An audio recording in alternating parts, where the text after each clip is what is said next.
ونستعينه ونستغفره ونعوذ بالله من شرور أنفسنا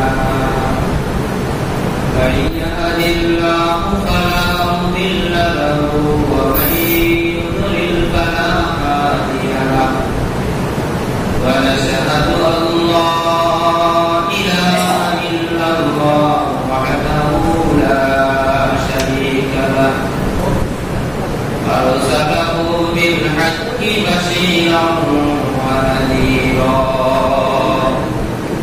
وداعيا إلى الله بإذنه وسراجا منيرا قال الله تبارك وتعالى في كلامه المجيد وفرقانه الحميد أعوذ بالله من الشيطان الرجيم بسم الله الرحمن الرحيم الرحمن علم القرآن خلق الإنسان علمه البيان وقال رسول الله صلى الله عليه وسلم من قرأ القرآن وعمل بها فلا يضل في الدنيا ولا يشقى في الآخرة أو كما قال عليه الصلاة والسلام मैं आशिक मौला हूँ मेरी इश्क निराला मैं आशिक मौला हूँ मेरी इश्क निराला ये जुमला जहाँ जिसकी तजल्ली से उजाला एक चश्म सदल काफिरा शाह नवाशी शायर के नागारे कुनद हारे नवाशी आशिकाना रोज महशर वाक़ियामत कारनी आशिकाना जुज़ तमाशा ये ज़माने बेचारनी ये ज़ोर बाज़ू से होती है तकदीर बदल जाती है बुजुर्गों की नजरों से तकदीर बदल जाती है बुजुर्गों की नजरों से अल्लाह पाक रब्बुल आलामीन दरबारे असंख्य अगणित शुक्र ও সুজুদ যে মহান রব্বুল আলামিন আমাদেরকে জুমার নামাজ আদায় করার লক্ষ্যে আগে আগে মসজিদে সমবেত হওয়ার তৌফিক দান করেছেন এজন্য কালিমাতুশ শুকর আদায় করি আলহামদুলিল্লাহ মুহতারাম মুআজ্জিরিন আমাদের গত জুমায় ধারাবাহিক আলোচনা চলতেছিল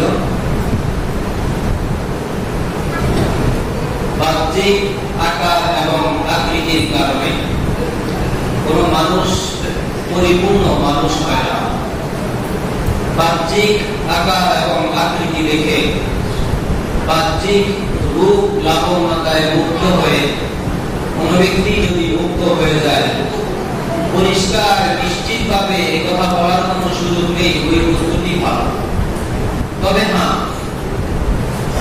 বাহ্যিক রূপ লাবণ্যতাও আছে ভালো আছে এমন দৃষ্টান্ত আছে কিন্তু বাহ্যিক রূপ লাবণ্যতা সৌন্দর্য দেখেই বস্তুর মান নির্ণয় করা এটা বোকামি এটা উচিত নয় উদাহরণস্বরূপ আমরা যে অজগর সাপ দেখি অজগর সাপ দেখছি আমরা কেউ মোবাইলে দেখছে টেলিভিশনে দেখছে কেউ বাস্তবে দেখছে অজগর সাপ যখন মাথা ওঠায়, ফনা মেলে যেটাকে বলে, তখন তার মাথার মধ্যে সুন্দর একটা আকৃতি ফুটে ওঠে না? কি সুন্দর ফুল দেখা যায়, দেখতে অনেক সুন্দর দেখা যায়। কেমন যেন মনে হয় এটা আমাদের গ্রামের মাহমুদের নকশি কাঁথা। কাঁথা যেরকম দেখতে, ফুল আকৃতি অনেক সুন্দর, এরকম অজগর সাপের মাথা অনেক সুন্দর। কেউ যদি মনে করে যে অজগর সাপের নকশি কাঁথা যে সৌন্দর্য আছে এটা সুন্দর, এর জন্য তাকে ধরা যাবে, এটাকে ধরা যাবে? ধরা যাবে না। যদি কেউ মায়া করে, মহব্বত করে, তার আকৃতির প্রতি আসক্ত হয়ে, তার রূপ লাবণ্যতার দিকে মুগ্ধ হয়ে কোন মানুষ যদি অজগর সাপ হয়, তাহলে তার কি হবে?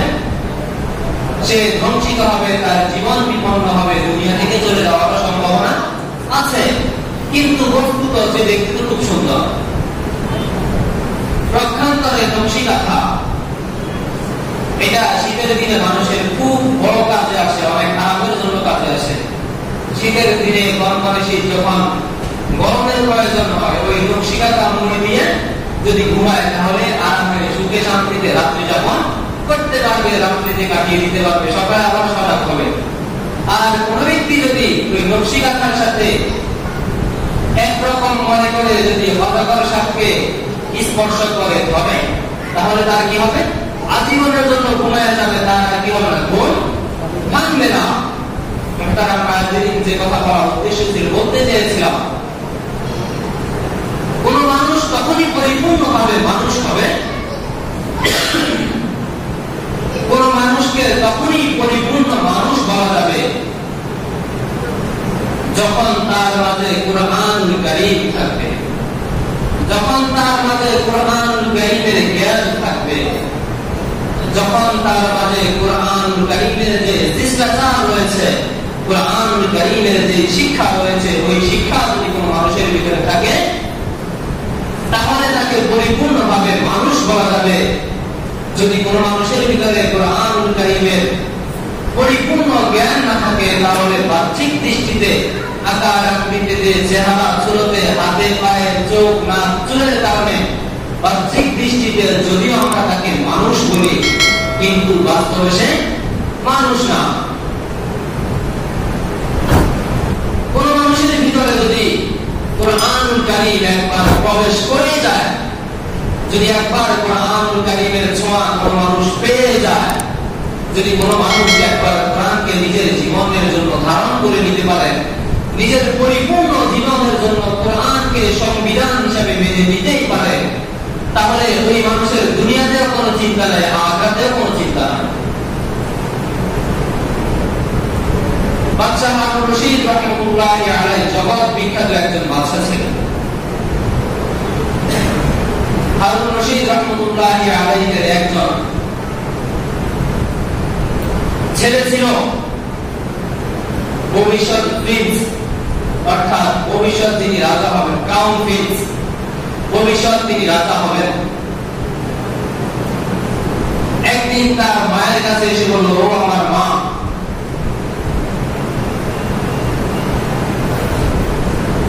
তোমাদের এই রাজপ্রাসাদ, তোমাদের এই রাজত্ব, তোমাদের এই রাজমহল, টাকা পয়সা, তোমাদের এই ক্ষমতা দাবি গহনা আমার কাছে ভালো লাগে না, আমি এখানে থাকবো না। এদিকে রাজদরবারে যে সমস্ত ব্যক্তিবর্গরা ছিল, ওজির নাজির, যারা চামুন্ডা যারা ছিল, এরা মহারাজের কাছে এসে একটু পর পরে শুধু অভিযোগ করে যে মহারাজ, আপনার যে ছেলে ভবিষ্যতে রাজা হবে, তিনি কিরকম একটা নোংরা ময়লাযুক্ত জামা কাপড় পরিধান করে চলাফেরা করে, কেমন যেন সাধারণ মানুষের মতো চলে। সে যে একটা রাজপুত্র, তার চেহারার দিকে তাকালে, তার পোশাক পরিচ্ছদের দিকে তাকালে বোঝা যায় না সে ভবিষ্যতে রাজা হবে। এখন যদি সে সুন্দর করে তার প্রভাব প্রতিপত্তি নিয়ে, সে যদি তার শৌর্য বীর্য নিয়ে না চলে, তাহলে ভবিষ্যতে সে কিভাবে রাজা হবে? মানুষ তাকে গ্রহণ করবে না। আপনি তাকে নসিহত করেন, উত্তম পোশাক পরিধান করতে বলেন, যাতে করে সমাজের মানুষ তাকে ভালোভাবে গ্রহণ করে নেয়। এদিকে ছেলে এসে বলল, মা আমি এখানে থাকবো না, চলে যাব, তোমাদের রাজপ্রাসাদ আমার কাছে ভালো লাগে না। মা তাকে জিজ্ঞেস করলো, আমার ছেলে, আদরের ছেলে, ভবিষ্যৎ তুমি রাজা হওয়া, একটা রাজত্ব পাওয়ার জন্য মানুষ কত না কষ্ট করে, কত না পরিশ্রম করে। সে রাজত্ব তো অনেক বড় জিনিস, অনেক দূরের জিনিস। সামান্য একটা মেম্বার হওয়ার জন্য, 2 গ্রামের একটা মেম্বার হওয়ার জন্য মানুষের কি পরিমাণ পরিশ্রম থাকে। মানুষের হাতে ধরে, পায়ে ধরে, ভাই আল্লাহ রাস্তায় একটা ভোট দেন, বলে না এগুলি? বলে না? সামান্য একজন মেম্বার হওয়ার জন্য, চেয়ারম্যান হওয়ার জন্য, এমপি হওয়ার জন্য হাজার হাজার কোটি কোটি টাকা খরচ করে। একটা থানার এমপি হওয়ার জন্য পক্ষান্তরে একজন ব্যক্তি ভবিষ্যতে ভারতবর্ষের, ভবিষ্যতে একটা অঞ্চলের, একটা এলাকার, একটা দেশের রাজা হবে। এটা কত বড় একটা বিষয়। আমি আর আপনি কি করতাম, যে যত কিছু করা দরকার সব করবো, আমাকে ভবিষ্যতে রাজা হতে হবে। এমন সুযোগ যদি আমার জন্য হইত, আমরা কি হাতছাড়া করে দিতাম? হাতছাড়া করতাম? কেউ করতাম না। যদি কাউকে এখানে কথা বলে যায় যে তুমি আগামী সেকশনে আমাদের এই ইউনিয়নের অমুক দলের সভাপতি, যদি একবার নেতা এই কথা বলে যায়, নেতা যা কইছে তা করবে, তা করবে না? করবে না? কেন করবে? যে নেতা যদি খুশি থাকে তাহলে আমার আগামীতে ওই ইউনিয়নের সভাপতি আমার জন্য কি সহজ হয়ে যাবে। তো ছেলে বলতেছে, আমি তোমাদের রাজ দরবারে থাকবো না, আমার কাছে ভালো লাগে না। মা বলতেছে, কেন থাকবো না? সবাই এই দুনিয়ার জন্য লালায়িত। এই ক্ষমতার জন্য মানুষ নিজের ভাইকে হত্যা করে, নিজের বাপকে হত্যা করে, সমাজের মধ্যে বিশৃঙ্খলা হয়। তুমি কেন করবো না? সমস্যা কি তোমার? তিনি চিন্তা করলেন, ছেলে চিন্তা করলো, আমি যে এই পথের পথিক, আমি যে রাজত্বের মজা পেয়েছি, এই রাজত্বের খবর আমার মা জানে না, দুনিয়াবাসী জানে না, তাদেরকে কিভাবে আমি বুঝাই আমি কোন রাজত্বে আছি, কোন সুখে আমি আছি। আমার যে রাজত্ব রয়েছে, এই রাজত্বের সামনে তোমাদের দুনিয়ার রাজত্বের 2 পয়সার মূল্য আমার কাছে নেই। তিনি যেখানে ছিলেন, দূর থেকে একটা পাখি দেখলেন। সবাই রাজদরবারের মানুষ যখন উপস্থিত ছিলেন, তিনি ওই পাখিকে উদ্দেশ্য করে বললেন, ও পাখি, একটু এদিকে আসো। পাখিটা বলার সাথে সাথে দড়ি তার হাতের মধ্যে চলে আসলো। কিছুক্ষণ থাকার পর এবার তিনি আবার বললেন, ও পাখি, তুমি তোমার নিজের জায়গায় চলে যাও। এটা দেখার পর রাজদরবারে যারা ছিল তাদের কারণ আর বুঝতে বাকি নাই, তিনি যে রাজত্বের রাজা হতে যাচ্ছেন, তিনি যে রাজত্বের স্বাদ পেয়েছেন, এই রাজত্বের মজা দুনিয়ার কেউ বুঝবে না। এদেশের যিনি প্রধানমন্ত্রী, দেশের সবচেয়ে বেশি ক্ষমতার মালিক, এদেশের যিনি রাষ্ট্রপতি, প্রধানমন্ত্রীর চেয়ে বেশি ক্ষমতার মালিক, তিনিও যদি চেষ্টা করেন যে এই পশুকে তিনি পোষেন নাই, পালেন নাই, যে পাখিকে তিনি পালেন নাই, পোষেন নাই, ওই পাখিকে যদি ডাক দেয়, ওই পাখি কি আমাদের প্রধানমন্ত্রী অথবা আমাদের যে রাষ্ট্রপতি তার কথা শুনবে? শুনবে না? কথা শুনবে না। অথচ সেনা প্রধান বলেন, পুলিশের প্রধান বলেন, মন্ত্রী বলেন, এমপি বলেন, আরো যারা আছে তাদেরকে শুধু ইশারা দিলে সকলে কি করবে? চলে যাবে। সুতরাং যেই ব্যক্তি রব্বে কারীমের রাজত্বের মজা পেয়ে যাবে, আল্লাহ পাক রব্বুল আলামিনের ভালোবাসার মজা পেয়ে যাবে, দুনিয়ার এই সমস্ত রাজত্ব তাদের কাছে 2 পয়সার মূল্য থাকবে না। তিনি এখন বলেন, সকলের সামনে দিয়ে রাজদরবার ত্যাগ করে চলে গেলেন। তিনি জঙ্গলে বসবাস করেন। মা তাকে যাওয়ার সময় একখানা কোরআনুল কারীম হাদিয়া দিলেন। বললেন, যখন তোমার পড়তে ইচ্ছা করবে, যখন তোমার পড়তে মন চাবে, এই কোরআন খুলে খুলে তুমি পড়বে। এই কোরআনুল কারীমের হাদিয়া তিনি গ্রহণ করলেন। মা তাকে একটা আংটি দান করলেন। বললেন, ও আমার আদরের সন্তান, তুমি যাচ্ছ, আমি বুঝতে পেরেছি তুমি যে রাজত্বের স্বাদ পেয়েছ, এই রাজত্ব তোমার কাছে ভালো লাগবে না, আমাদের রাজত্ব তোমার কাছে মজা লাগবে না, এই আংটিটা দিয়ে যাও, বিপদ আপদে কাজে লাগবে। এটা আংটি বিক্রয় করলে তুমি অনেক টাকা বিক্রয় করতে পারবে। ছেলে নিল না, নিতে চাইলে না, ফরক করে চিন্তা করো, মায়ের আদেশ দিয়ে দিলেন। কিছুদিন পর এক জঙ্গলে তিনি চলে গেলেন, আল্লাহ পাক রব্বুল আলামিনের ইবাদত করেন। সপ্তাহে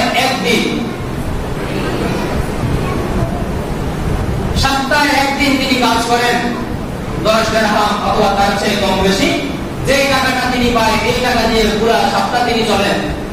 যখন কাজ করেন, কোন ব্যক্তি তাকে কাজে যাওয়ার জন্য জন্য আসে তখন তিনি বলেন আমার কয়েকটা শর্ত আছে। 1 নম্বর শর্ত, যখন নামাজের সময় হবে আমাকে নামাজ পড়ার সময় দিতে হবে। 2 নম্বর শর্ত, আমি যা মজুরি পাই আমাকে সেটাই দিতে হবে, তার চেয়ে বেশি দেওয়া যাবে না। 3 নম্বর শর্ত হলো আমি কোথায় থাকি, কি করি, এই সমস্ত বিষয়ে আমাকে জিজ্ঞাসা করা যাবে না। এক ব্যক্তি তাকে কাজে নিলেন, কাজে যাওয়ার পর তিনি কাজ করলেন। কাজ করার পর অন্য শ্রমিক যেভাবে কাজ করে তার চেয়ে অনেক বেশি কাজ করলেন। তারা চিন্তায় পড়ে গেলেন, এই লোকটা একা একা কাজ করেছে, 10 জন শ্রমিক যেভাবে কাজ করে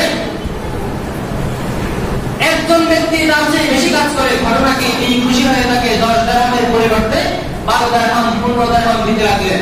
বললেন না, আপনার সাথে আমার চুক্তি ছিল যে আমি কাজের বিনিময়ে আপনি আমাকে 10 দিরহাম দিবেন, 10 দিরহামই আমাকে দিতে হবে, তার চেয়ে বেশি আমি দিব না। এই লোক আরো বেশি কৌতূহলী হয়ে গেলেন, চিন্তায় পড়ে গেলেন। দুনিয়ার যে সমস্ত শ্রমিকরা রয়েছে তারা কাজ করে, এদের চিন্তায় থাকে কিভাবে মালিককে ঠকানো যায়, কাজ যত কম করা যায়। ঠিক আছে, কাজ যত কম করা যায়। আর মালিকের চিন্তা ভাবনা থাকে কম টাকা দিয়ে যত বেশি কাজ করানো যায়, কম টাকা দিয়ে যত বেশি কাজ করানো যায়। যেমন মালিক তেমন শ্রমিক, যেমন মালিক তেমন শ্রমিক। শ্রমিকের মাথায় যদি এটা চলে আসে একবার যে আমি আমার যতটুকু ডিউটি আমার আছে আমি ততটুকু করব, তাহলে মালিকের অন্তরে এটা চলে আসবে সে তার পরিপূর্ণ পারিশ্রমিক আমার এখানে পরিপূর্ণ শ্রম এখানে দিয়েছে, আমি তাকে অবশ্যই অবশ্যই পরিপূর্ণ পারিশ্রমিক দিয়ে দিব। মালিকেরও চিন্তা শ্রমিককে ঠকানো, আর শ্রমিকেরও চিন্তা মালিককে ঠকানো। এজন্য আজকে আপনি দেখবেন আমাদের সমাজের মধ্যে গার্মেন্টস মালিক শ্রমিকের মধ্যে মারামারি হয়, বিভিন্ন জায়গায় শ্রমিক এবং মালিকের মধ্যে মারামারি হয়। কারণ কি? কারণ দুইটাই, কারণ ভিতরে ইনসাফ থাকে না। যদি ইনসাফ থাকতো তাহলে কেউ ঠকতো না, সকলেই খুশি থাকতো। যে কথা বলতেছিলাম, ওই মালিক যিনি কাজ করিয়েছেন তিনি চিন্তা করতে লাগলেন এই ছেলেটা এত ভালো, এত সুন্দর কাজ করে। পরের দিন যে বাজার থেকে তাকে নিয়ে আসলেন, আবার গেলেন বাজারে। বাজারে গিয়ে সকলকে জিজ্ঞেস করতে লাগলেন এই যে ব্যক্তিটা গত সপ্তাহে আমি তাকে কাজে নিয়েছিলাম, গতকালকে আমি কাজে নিয়েছিলাম, ওই লোকটা কি? সকলে বললো যে লোকটা আপনারা কাজ করেছে তিনি সপ্তাহে 1 দিন কাজ করেন। আজকে গত সোমবারে তিনি কাজ করেছেন, গতকালকে সোমবারে কাজ করেছিলেন, আগামী সপ্তাহে সোমবারে আবার তাকে পাবেন, এর আগে পাবেন না। এই লোকে বাড়ির কাজ বাদ দিয়ে তার জন্য অপেক্ষা করতেছে কখন তাকে পাওয়া যাবে। আগামী সোমবারে সকালবেলা এসে বসে রইলেন, সেই শ্রমিক কোথায় তাকে আবার কাজে নিয়ে যাবেন। আসার পর বললেন তোমার জন্য অপেক্ষা করতেছি, কাজে চলো। কোনো কথা নাই, কাজে নিয়ে গেলেন। আজকে ওই ব্যক্তির উদ্দেশ্য তাকে দিয়ে কাজ করানো নয়, তার উদ্দেশ্য ছিল একজন মানুষ কিভাবে 10 জনের কাজ করতে পারে, একজন মানুষ কিভাবে 10 জনের কাজ করতে পারে এটা দেখবে। তাকে কাজে লাগিয়ে দিয়ে মালিক দেয়ালের পিছনে লুকিয়ে থাকলেন, তার দেখতেছিলেন কিভাবে কাজ করতেছে। তখন দেখতে লাগলেন যে ব্যক্তিটা একজন শ্রমিক কাজ করে, তিনি শুধু দাঁড়িয়ে আছেন আর কয়েকজন যোগালী, কয়েকজন হেল্পার তার সাথে যোগান দিতেছে, কাজ করতেছে। অল্প সময়ের ভিতরে অনেক কাজ হয়ে গেছে। তারা বুঝতে বাকি হইল না এটা কোনো সাধারণ কোনো শ্রমিক নয়, এটা সাধারণ কোনো মানুষ নয়, এটা আল্লাহ পাক রব্বুল আলামিনের পেয়ারা বান্দা। এই ব্যক্তি আল্লাহ পাক রব্বুল আলামিনের পক্ষ থেকে মদদপ্রাপ্ত, সাহায্যপ্রাপ্ত। ঘটনাক্রমে ওই শ্রমিকও বুঝতে পারলো যে আমি যে কাজটা করেছি কে আমাকে সহযোগিতা করে, এই কাজটা তিনি দেখে ফেলেছেন। এজন্য পারিশ্রমিক নিয়ে কথা না বলে তিনি তার গন্তব্যে চলে গেলেন, জঙ্গলে চলে গেলেন, বুঝে পাচ্ছিলেন না।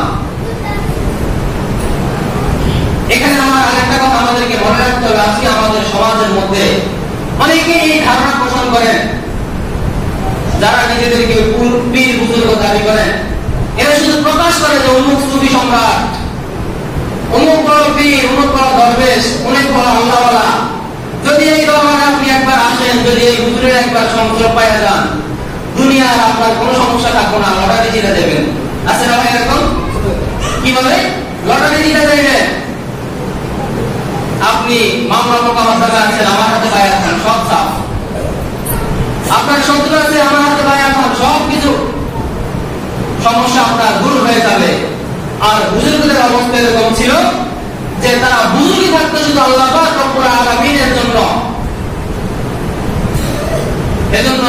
সুন্দর করে বলেছেন, আশিকারা রোজে মাহশর ওয়া কিয়ামত কারনি,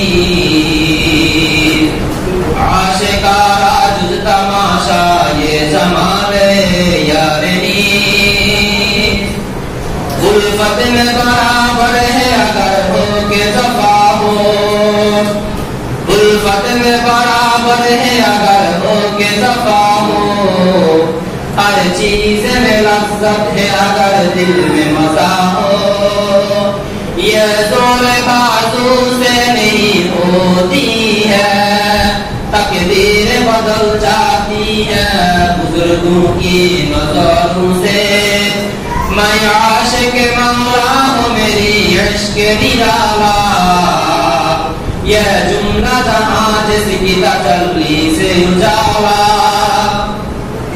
তিনি আদালত করতে একমাত্র আল্লাহ পাক রব্বুল আলামিনের জন্য, এজন্য মানুষ জেনে যাক তিনি এটাকে পছন্দ করতেন না, নিজের বুজুর্গি মানুষের সামনে প্রকাশ করে তিনি পছন্দ করতেন। তিনি জঙ্গলে চলে গেলেন, তাকে খুঁজতে লাগলেন ওই মালিক, আবার তাকে নিয়ে কাজ করাবে। এই ব্যক্তি তো অনেক বড় বুজুর্গ, তার সংসর্গ পেতে হবে, তার কাছে যদি আমি কিছু সময় ব্যয় করি আল্লাহ পাক রব্বুল আলামিন হয়তো আমার কলমের অবস্থা পরিবর্তন করে দিবেন। খুঁজতে খুঁজতে খুঁজতে খুঁজতে একদিন তাকে জঙ্গলে পেয়ে গেলেন। এক জঙ্গলের মধ্যে তিনি মাথার নিচে একটা ইট দিয়ে শুয়ে আছেন। ওই মালিক তার মাথার মধ্যে হাত দিয়ে ঘুম ভাঙিয়ে দিলেন এবং বললেন, আমি তোমাকে আজকে কতদিন থেকে খুঁজতেছি, কেন তুমি এখানে শুয়ে আছো? তখন তিনি বললেন, তুমি তো আমার পরিচয় জানো না, আজকে তোমার কাছে আমার পরিচয় ব্যক্ত করতেছি। আমি তো আমার জীবিকা নির্বাহের জন্য তোমার কাজ করতাম না। আমার আব্বার যে রাজত্ব রয়েছে, আমার আব্বার যে সিংহাসন রয়েছে, আমার আব্বার যে মসনদ রয়েছে, ওই মসনদে ওই সিংহাসনের জন্য হাজার হাজার খাদেম রয়েছে। আমি তাদের মালিক ছিলাম, ইচ্ছা করলে তাদেরকে আমি নির্দেশ দিতে পারতাম, কিন্তু দুনিয়ার এই সমস্ত রাজত্বের জন্য আমি লালায়িত নই। আমি তো আল্লাহ পাক রব্বুল আলামিনের ইশকের মধ্যে আমি ডুবে গিয়েছি, আল্লাহ পাক রব্বুল আলামিনকে পেতে চাই, এজন্য আমার রাজপ্রাসাদ ছেড়ে আমি জঙ্গলে চলে এসেছি। তিনি বলেছেন, ইয়া সাহিবি লা তাখতারি বিত-তানাউমি ফাইন্না আন-নাঈম ইয়ানফিদু, ও আমার বন্ধু, তুমি দুনিয়ার নিয়ামতের মধ্যে ধোঁকা খেও না, কেননা এই নিয়ামত একদিন শেষ হয়ে যাবে। وإذا عملت على القبر جنازة فاعلم بأنك بعدها محمول, ও আমার মালিক, ও আমার বন্ধু, যখন তুমি খাটের মধ্যে কোনো জানাজা